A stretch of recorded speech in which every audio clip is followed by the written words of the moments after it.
hormonales, y en los tres cómo se ve la maduración ósea y lo sexual, pues el periodo de Tanner.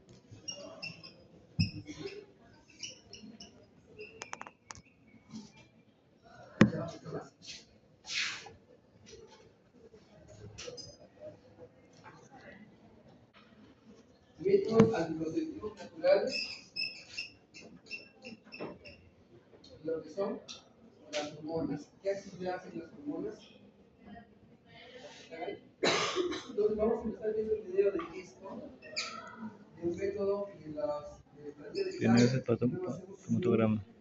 De los métodos anticonceptivos naturales, el más importante y más complejo, pero más útil es el método del ritmo. ¿Qué más tenemos? ¿El método? Temperatura, otro. Método del moco cervical, otro. Lactancia materna.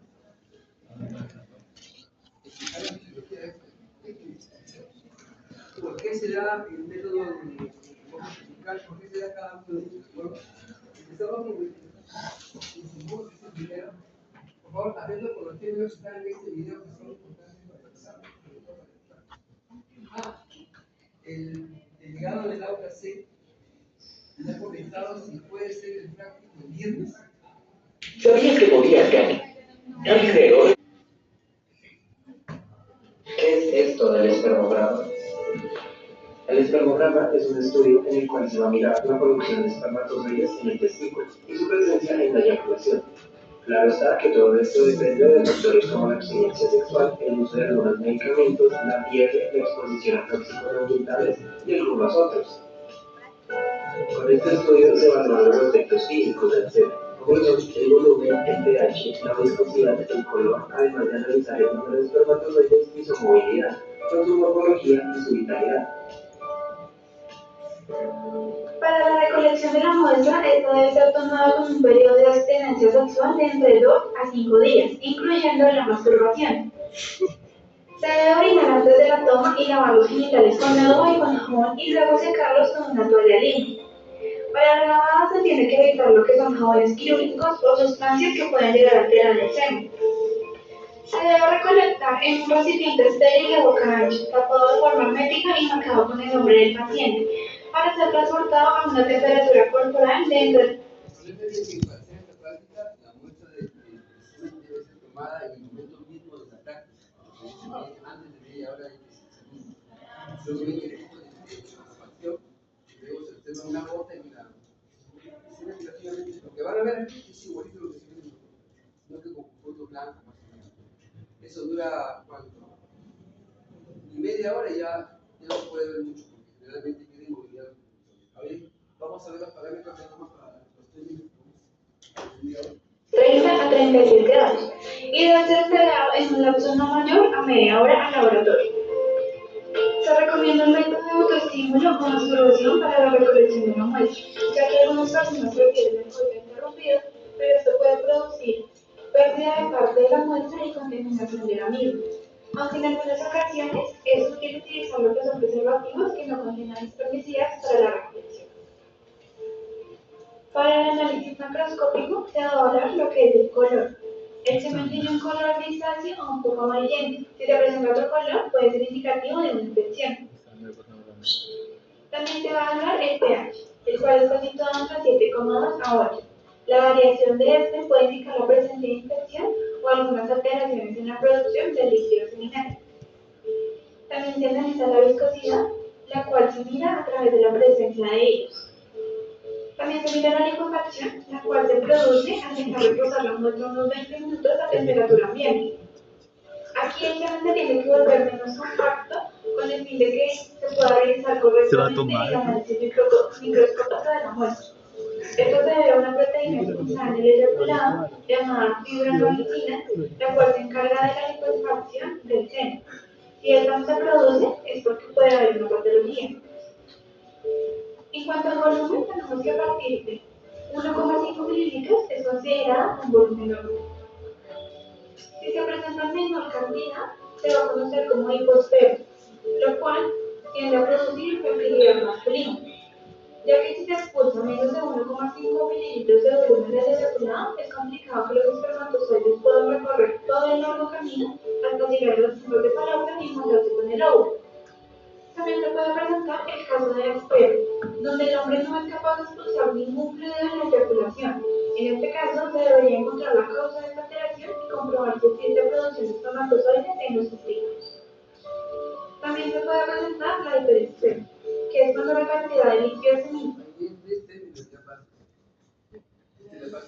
Ahora, la pregunta sería, ¿alguien que tiene vasectomía realizada?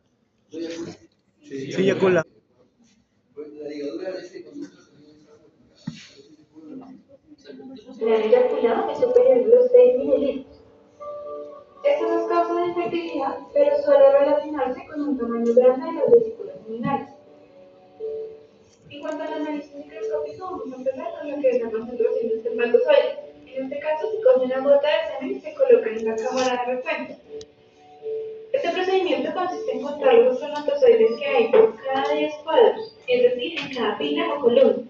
Este recuento debe ser multiplicado por el factor 10 a la 6.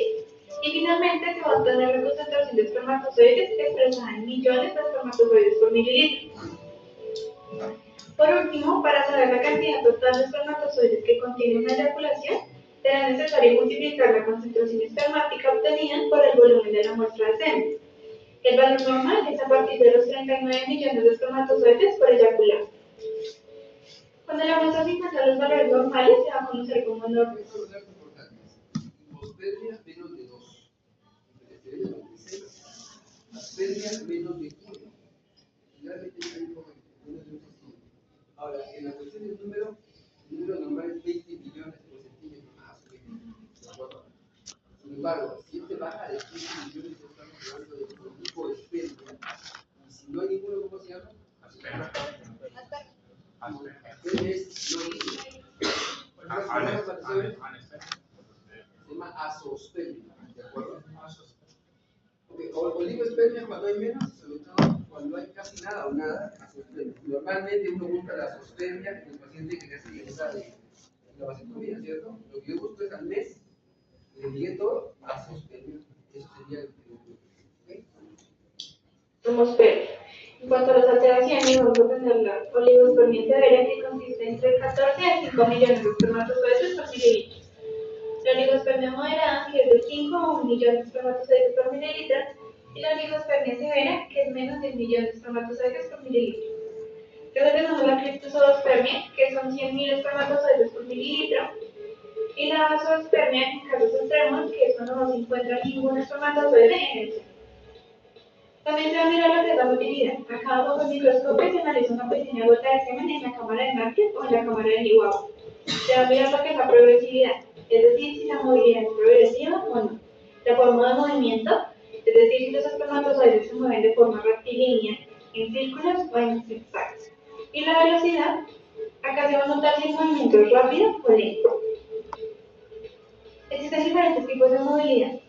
La movilidad tipo A o grado 3. Es donde los espermatozoides cuentan con una movilidad progresiva, rápida y rectilínea. La movilidad tipo B o grado 2.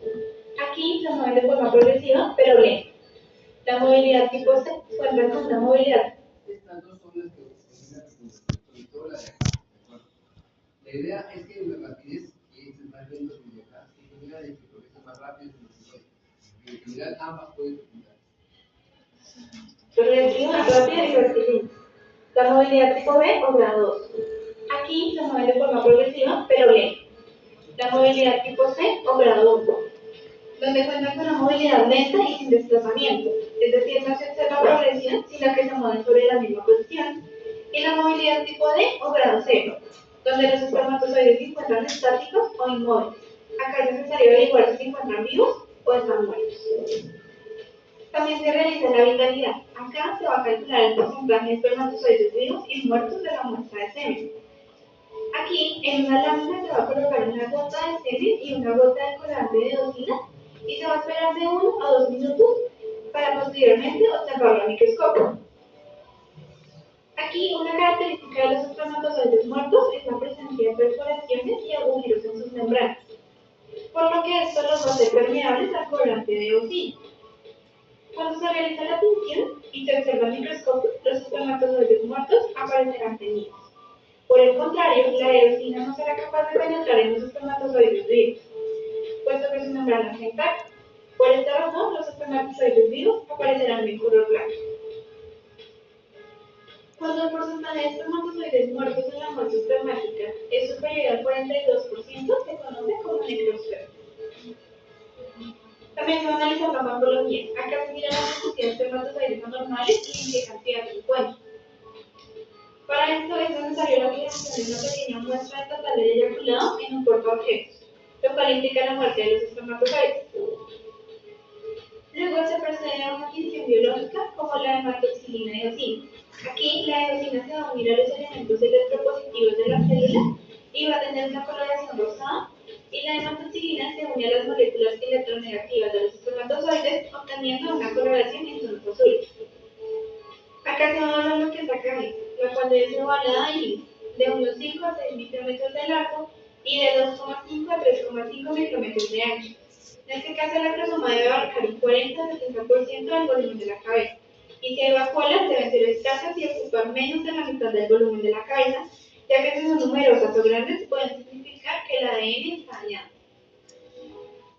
La cromosoma, ¿se acuerdan? Eso es ¿qué es acá? ¿Qué?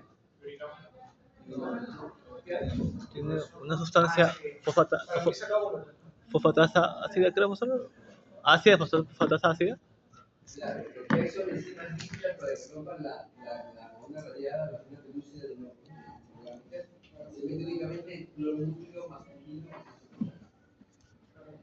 Ahora, ¿cómo abordamos la madurez sexual de una persona?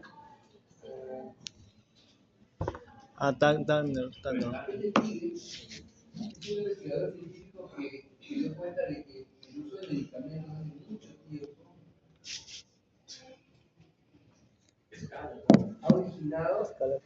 ha originado cambios en la población de varios seres humanos. Entonces comparó 76.000 pacientes, varios pacientes con nuevas características, hizo series y se dio cuenta de que algunas se repetían normales y otras que eran anormales que realmente correspondían. Esto tiene más de 50 años y aún sigue. Es el primer acercamiento a entender si la malnutrición sexual de una persona es normal, ¿de acuerdo?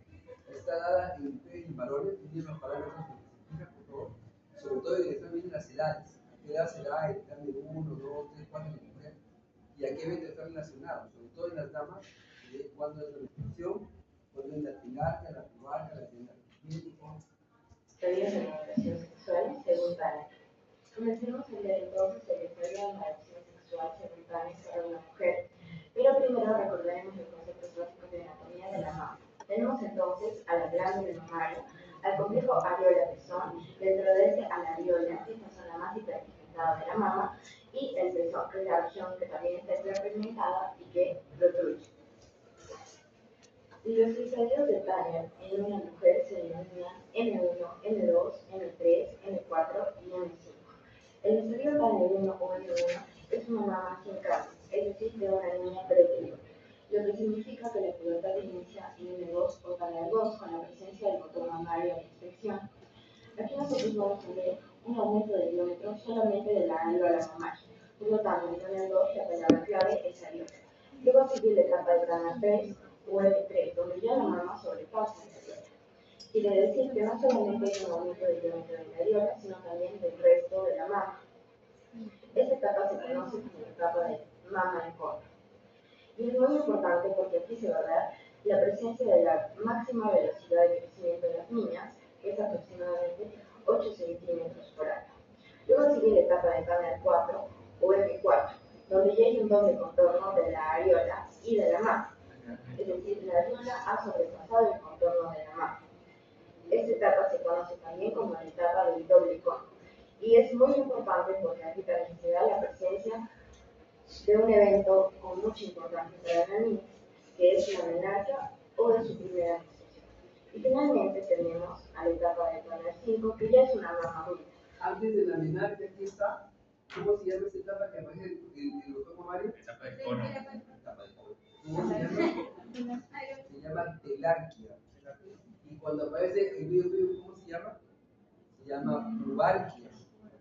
Y cuando a esta altura más o menos, un poquito antes, más o menos, por acá, cerquita esto de acá, o acá, el niñito que está en crecimiento tiene unas axilas que no aguantan nadie, eso se llama adenarquia.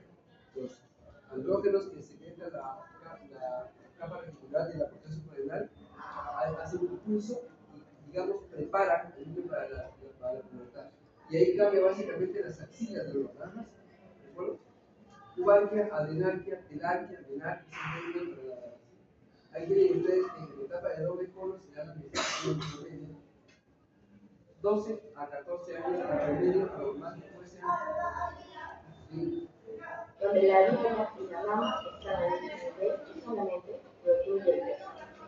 Dejaremos para el final el estadio de alimentación según el nivel de público, que es muy similar en mujeres y en varones. Hablamos ahora de los básicamente es el vello púbico, cómo se distribuye, también cómo se distribuye el vello de la sangre, cómo se va nada más, el crecimiento del pene, de los testículos, el plegamiento del escroto y la penetración del escroto. La maduración de panes en los varones se denomina G1, G2, G3, G4 y G5. Y al igual que en la mujer, el estadio panelino G1 es el niño prepúber, es decir, sin vello púbico, el escroto no está pigmentado, el pene es pequeño y el testículo mide menos de 4 centímetros cúbicos. Ya en el estadio panel 2 o G2 se inicia la pubertad. Y lo más significativo aquí es el aumento del diámetro o volumen de los testículos a mayor o igual a 4 centímetros cúbicos. Luego sigue el estadio panel 3, y además de que los testículos también crecen a la longitud del pene. Luego sigue el estadio panel 4 o G4, donde además de crecer el pene y el testículo, también va a haber el esbozo del glande y el escroto se va a vislumbrar. Este estudio es muy importante, ya que aquí se va a dar la máxima velocidad de crecimiento de los niños, que es 9 centímetros por año, y además su primera espermarquia y eyaculación. Luego tenemos el estadio Tanner 5 o G5, donde ya vemos que los testículos miden aproximadamente 25 centímetros cúbicos, y lo resultante aquí es que el glande está totalmente conformado.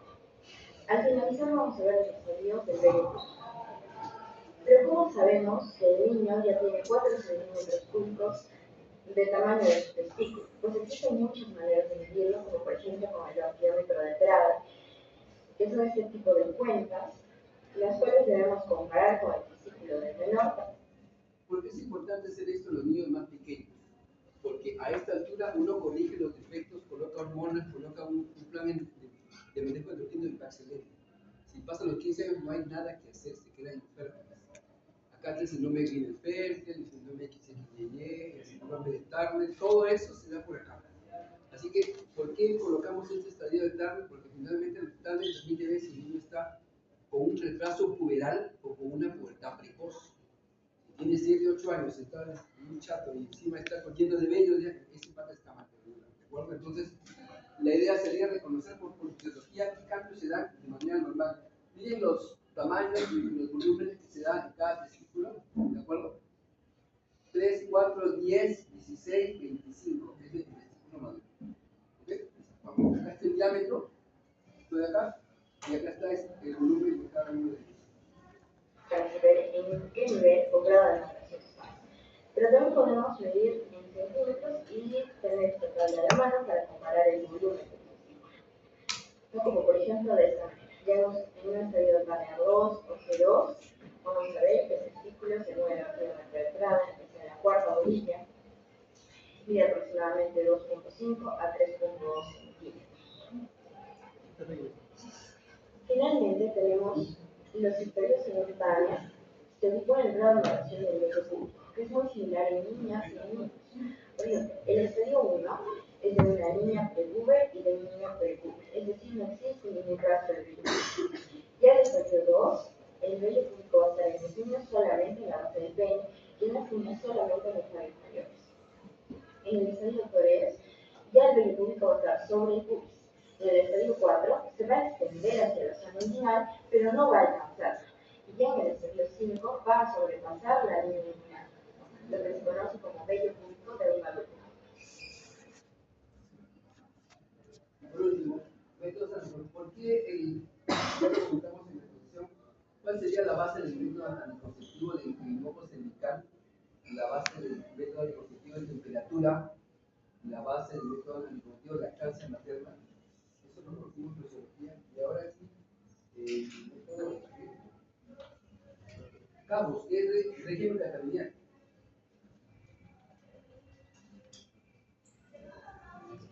¿Qué es régimen catamenial? ¿Cuál es tu régimen catamenial?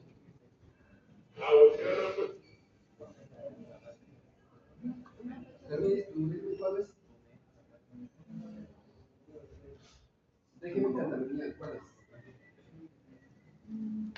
Paredes, ¿tu régimen catamenial cuál es?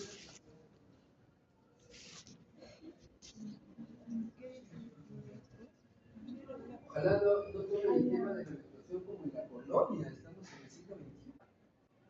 ¿Cómo? Está relacionado al siglo XXI. Ya, pero te van a preguntar alguna vez, porque para hacer método de ritmo hay que saber tu régimen catamenial. Es los días que menstruas sobre los días de cada ciclo. Por ejemplo, menstruas 5 días cada 30, tu régimen es 5/30. Con eso haces el método de ritmo bien sencillo. El problema es el siguiente: cuando haces este método, ¿se acuerdan que hicieron las mujeres en ese entonces o no? Hace 70 años. ¿Qué hacían las mujeres en ese entonces? No, he visto esas cosas americanas, esas casas de niños con la mujer en su casa, después de dormir en su casa. No hacían casi nada, o sea, hacían todo lo de la casa. No salían de la puerta, entonces máximo era cocinar. Y ahora eso ha cambiado bastante, ¿no? Y buena, pero eso ha generado un cambio también en su secreción hormonal, y eso ha generado de que el método de ritmo que era en su momento 97% eficaz, pues sea 60%, por la variación que hay en la secreción. Miren cómo el método de ritmo es en contra sencillo, si alguna vez lo van a aplicar. ¿Qué es el método de ritmo? Este método, también llamado método del calendario, o conocidos por otros como método de Fino. Esto es debido a que el método fue ideado por el ginecólogo japonés Hisaku Ohino en 1924. Este método es un registro que consiste en tener en cuenta cuáles son los días fértiles de la mujer para saber cuándo puede quedarse embarazada o evitarlo. Normalmente, esto se calcula en ciclos regulares de 26 a 32 días, en los que se considera la menstruación como punto de partida. Si se realiza de forma correcta, se estima que su eficacia como método anticonceptivo es de un 60%, al ser susceptible de las numerosas variaciones que pueden sufrir los ciclos de un mes a otro. Ahora, para el propósito contrario, quedarse embarazada resulta efectivo aproximadamente en un 80% de los casos. El método de ritmo suele ser la opción más utilizada por aquellas mujeres. ¿Se entiende esa parte del embarazo? Ahora hay más problemas de concepción que hace más o menos 20 años. Ahora hay mujeres que quieren gestar, ¿por qué?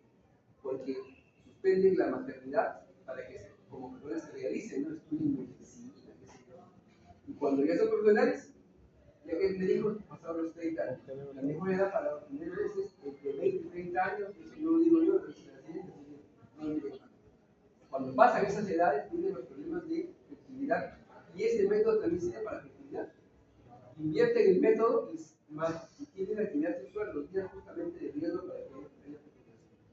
¿Cuánto cuesta una fertilidad asistida acá en Chiclayo actualmente? Cuesta 80,000 soles. Hay varios negocios por acá que están dedicados al estudio del varón, de la mujer, eso es ilícito y toda esa vaina. Hay gente que ha vendido carros para hacer el tratamiento y ya han fracasado. ¿Cuánto era? Que no quiero usar los 80 marcos. Utiliza de métodos anticonceptivos basados en hormonas con el fin de evitar los posibles efectos secundarios que pudieran surgir debido a su toma. ¿Cómo hacer? Habla de hormonas, les aconsejo. ¿Cuántas se pueden tomar al año de píldora del día siguiente? ¿Dos? ¿Quién dijo dos por ahí? Automático, ¿no? Pero ¿por qué? La píldora del día siguiente No es mucha realmente, pero ya te alteran los ciclos y para que se normalice pasan de 6 a 8 meses. Entonces esas pastillas te pueden alterar el ritmo y ya no puedes volver para nada en este momento. 2 separadas por lo menos 3 meses. Se supone que es una cuestión accidental, ¿no es cierto? No es una cosa rutinaria. ¿Cuál sería el mejor método para gente de su edad? Combinar un método natural con un método de barreras. Nada más. Así de sencillo. Natural y uno de barrera. Nada más así de sencillo. La habilidad es el 95%. El método de ritmo. Bien. Antes de que puedas usar el método del calendario como debes hacer un seguimiento de la duración de tus ciclos menstruales durante al menos 6 periodos. Puedes hacer esto con un calendario común o en una lista, preferiblemente.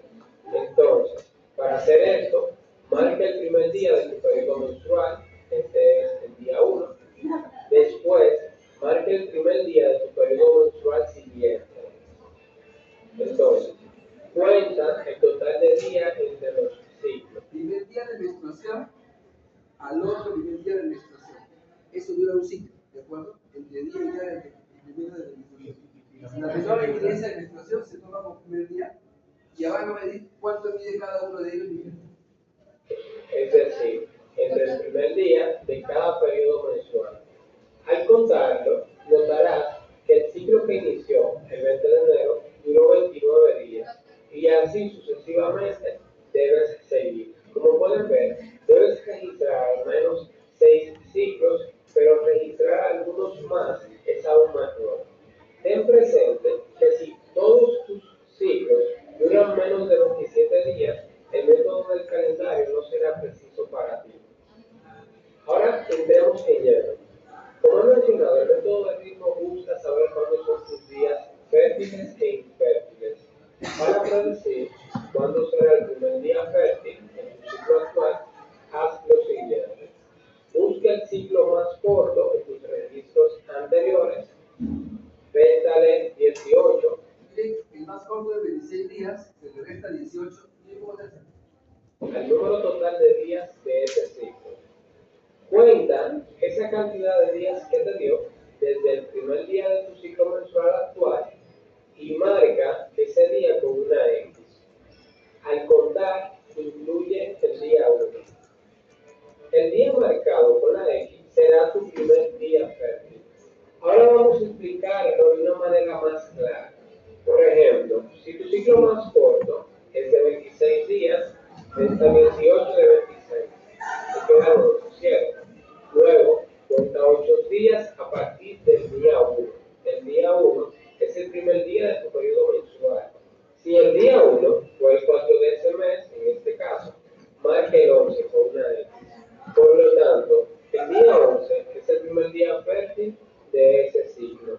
Y se recomienda no tener relaciones si tu deseo es no quedar embarazada.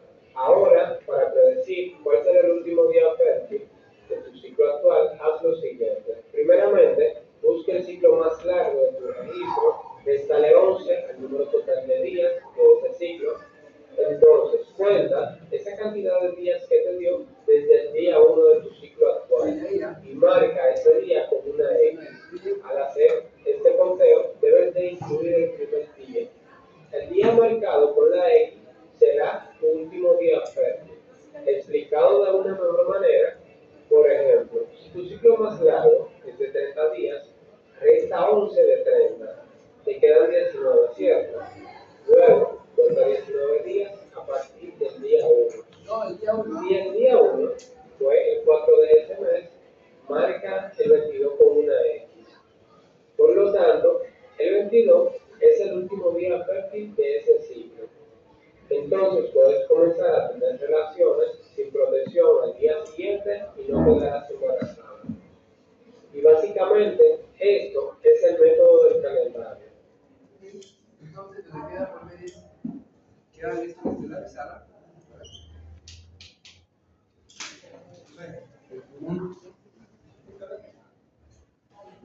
En la guía está que deben hacer esto de acá de los términos, el eje, el resultado de guía, hipotálamo, hipófisis, testículo, hipotálamo, ovario, el esquema de cada uno de ellos. por el tráfico, los términos del programa, cómo es que se hace, condiciones, ¿qué tiempo se guarda esta abstinencia? ¿Cuánto dice?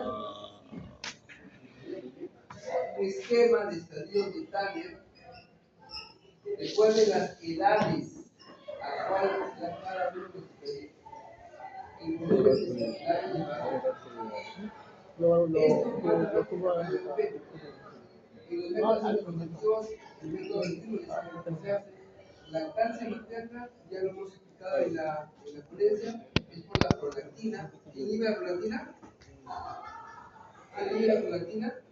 Lo inhibe GNRH, que produce FSH y LH.